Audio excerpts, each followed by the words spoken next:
সম্মানিত ভিউয়ার্স, দেখুন গ্রামীণ জীবনের বর্তমান চালচিত্র।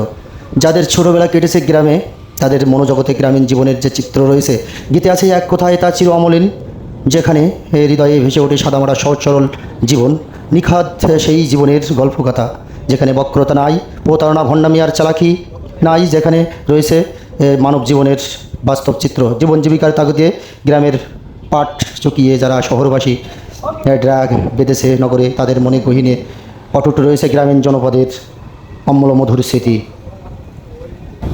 ফেলে আসা গ্রামের কথা মনে হলে গ্রাম ছাড়া মানুষের হৃদয়ে আজ শিহরণ জাগে, রোমাঞ্চিত হন তারা। এক অন্য রকম অনুভূতি বা উপলব্ধি যা কবিতায়, গল্প, উপন্যাসে উপজীব্য। তাই তো দেখা যায় আহ্বান বাংলার চিরায়ত জীবনচিত্র একটা সময় ছিল বাংলা সাহিত্যের প্রধান উপজীব্য, এক সিরিয়া। গত শতাব্দীতে বাংলা সাহিত্যে বিভিন্ন শাখা, গল্প, কবিতা, উপন্যাসে সেই নিবিড় পল্লী সমাজের মোড়ক বিবরণ লিপিবদ্ধ হয়। ফিরে আসা গ্রামের ছবি আঁকতে গিয়ে জসীমউদ্দীন তার তুমুল জনপ্রিয় বহুল পঠিত নিয়ন্ত্রণ কবিতা লিখেছেন। তুমি যাবে ভাই যাবে মোর গ্রামে, আমার ছোট গায়ে, গাছের ছায়ায় লতায় পাতায় উদাসীন মনের বাই, মায়া মমতায় জড়াজড়ি করি, মোর দেহখানি রইয়াছে ভরি, মায়ের বুকেতে বোনের আদরে, ভাইয়ের স্নেহের ছায়, তুমি যাবে ভাই মোর সাথে আমার ছোট্ট গায়ে। গ্রামীণ জনপদে অবকাঠামোগত উন্নয়নের মাঝেও আবহাওয়ামান বাংলার সাহানিবিড় শান্তির নীড় কিছুটা হলেও জেগে উঠেছে বটে, তবে তাতে চিরশত্রু নয়, রীতিমতো বড় আকারে ফাটল ধরেছে। এক কথায় সন্দেহের অবকাশ কম। বিষয়টি বর্তমানে প্রায় ধ্রুব সত্য। সাশ্রয়ী মন দ্বিধাগ্রস্ত হলেও না মেনে উপায় নাই। গ্রামীণ পরিবেশ ও সেখানকার বাসিন্দাদের অন্তরাত্মা আমূল পরিবর্তন খানিকটা পাল্টেছে এবং বেঁকেছে, এটি নিশ্চিত করে বলা যায়। এ বদলানো ইতিবাচক নয়, নেতিবাচক। শুধু মনে অনুভব করাই নয়, সাদা চোখের আড়ালে তা সহজে দৃশ্যমান। এই বাস্তবতা কবুল না করার নিরেট সত্য অস্বীকারের সামর্থক।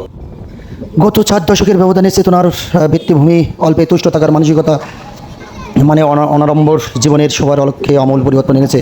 তাদের চলন বলনই তা বলে দেয়। প্রত্যন্ত অঞ্চলেও লোপ পেয়েছে সরলতা, উল্টো দানা বেঁধেছে অর্থ উপার্জনের তীব্র বাসনা। কিন্তু তাদের জানা নেই যে শুভকামনা বাসনা থাকলেই সম্পদ অর্জন সম্ভব নয়। আকাঙ্ক্ষার বাস্তবায়নে চাই যোগ্যতা ও দক্ষতা। সম্পদ কক্ষিগত করতে সমকালীন যে বিদ্যা বুদ্ধি জরুরি, তাতে ঘাটতি রয়েছে। তাদের প্রযুক্তি বদলাতে অন্যের জৌলসপূর্ণ জীবন দেখে আত্মগ্লানিতে ভোগার এই বোধা, ইন্টারনেট, ডিশ, স্মার্টফোনের মাধ্যমে যে অনাড়ম্বরপূর্ণ জীবন দেখে ধাঁধায় পড়েছে তারা, তার অভিঘাতে অবধারিতভাবে নিজেকে বঞ্চিত ভাবাই স্বাভাবিক। না পাওয়ার বেদনা যাতনা মনে জন্ম নিয়েছে, অন্যের প্রতি ঈর্ষা ও ঘৃণা, ফলে জ্যামিতিক হারে বেড়েছে সামাজিক অস্থিরতা। সেই বিষ বাষ্পে পুড়ে খাক হয়ে যাচ্ছে সম্পূর্ণ বাঁধন বা সম্পর্কের বাঁধন। প্রতিক্রিয়ায় গ্রামীণ নিস্তব্ধতা জীবনকে গ্রাস করেছে হিংসার সংস্কৃতি, ফলে জীবনের অনুষঙ্গ হয়ে উঠেছে হাঙ্গামা।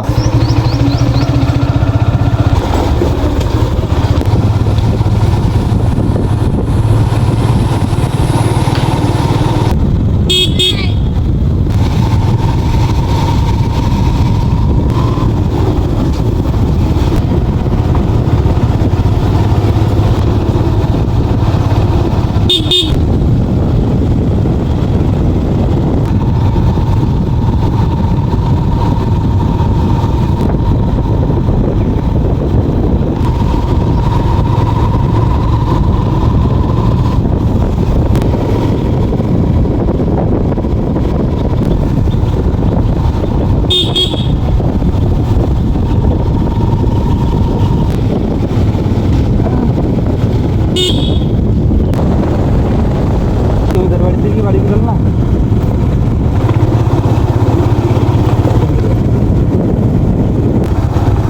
পরে একটা